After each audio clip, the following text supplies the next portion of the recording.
Hello everyone, welcome to this session. Surprise gift for NEET aspirant segmentல இன்னைக்கான 4 கொஸ்டினை பார்த்துடலாம் வாங்க. First question from physics. நேற்று நம்ம டைமென்ஷனல் ஃபார்முலா வச்சு ஒரு கொஸ்டின் பார்த்துருந்தோம். அது நிறைய பேர் தப்பு பண்ணியிருந்ததுனால அது எப்படி போடணும் அப்படின்னு ஒரு வீடியோ நேற்று லேட் நைட் எடுத்து போட்டிருந்தேன். அது உங்களுக்கு ஹெல்ப்ஃபுல்லாக இருந்திருக்கும் அப்படின்னு நம்புறேன்.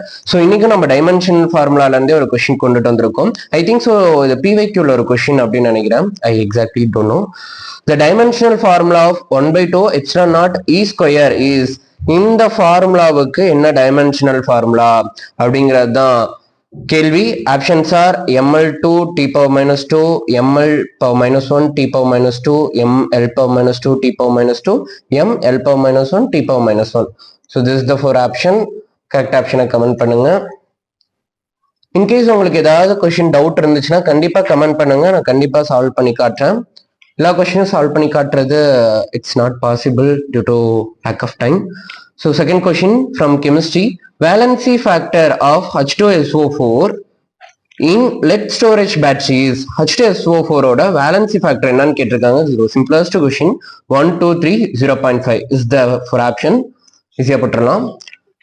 தென் அதே மாதிரி வேலன்சி ஃபேக்டர் மாதிரி ஆக்சிடேஷன் ஸ்டேட் ஆஃப் த ஒரு எலமெண்ட் என்ன அப்படின்னு கேட்கலாம். ஒரு காம்பவுண்டை கொடுத்துட்டு ஸோ நெக்ஸ்ட் வந்து in angiosperm ploidy of cells of microspore tetrad. So microspore டெட்ராட்ல ஆஞ்சியோஸ்போமுக்கு என்ன ploidy லெவல் அப்படின்னு கேட்குறோம். 2n, n, 4n, 3n. இது ஒரு என்சிஆர்டில இருந்து direct line question. So easy for answer. So correct ஆப்ஷனை கமெண்ட் பண்ணுங்க. And fourth question from zoology. In humans menstruation occurs when. Menstruation எப்ப அக்வயர் ஆகும் அப்படிங்கறதா கொஸ்டின். Four option sir. இது கொஞ்சம் நல்லா யோசிச்சு கேட்டிருக்காங்க இந்த question. Hypothalamus stimulate anterior pituitary. Hypothalamus anterior pituitary stimulate பண்ணும் போது ஹியூமன்ஸ் மென்சுரேஷன் நடக்குதா? Or level of progesterone drops. Progesterone level குறைய மீது டிராப்ஸ்னா குறையிறது, குறைய மீது நமக்கு மென்சுரேஷன் நடக்குதா? இல்ல oestrogen level of oestrogen reach maximum oestrogen level increase ஆகுறப்ப நமக்கு மென்சுரேஷன் நடக்குதா?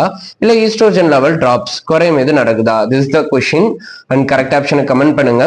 சம்டைம் நமக்கு நீட் எக்ஸாம்ல ஒரு மாதிரி டிஃபிகல்ட்டான ஒரு வேர்டை கொடுக்கலாம். It's not a difficult question, but it's made with difficult words. ஒரு மாதிரி புரியாத ஒரு இங்கிலீஷ் வேர்டை கொடுத்துட்டு கொஸ்டின் கேட்கலாம்.